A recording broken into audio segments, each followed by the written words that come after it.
Ano naman, I still devote some time with my family. Kasi ganun pa rin. Every weekend,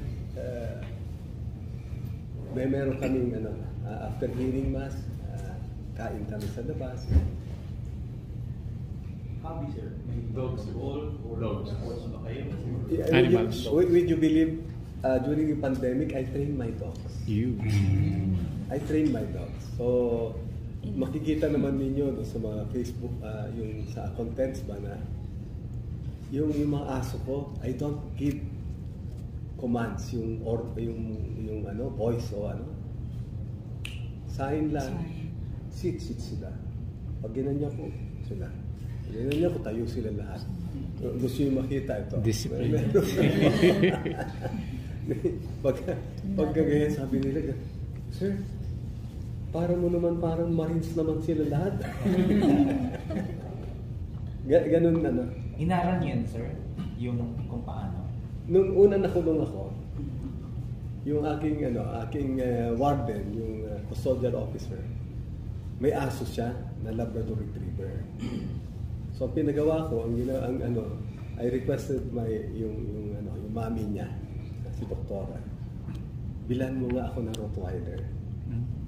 So binilan ako ng Rottweiler. Noong one time na nag-inspect yung si Colonel Bayabos, Larry Bayabos.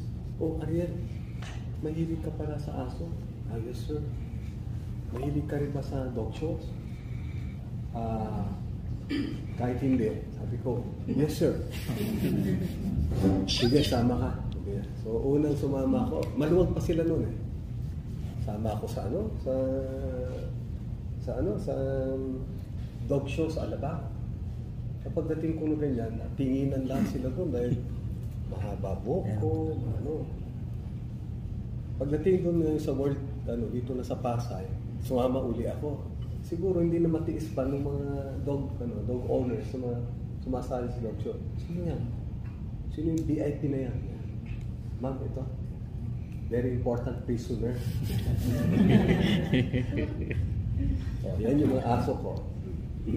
Sir, ilan yung dogs mo, sir? Ilan? I have Ang dami. 7 dito sa Dover, sa San Juan.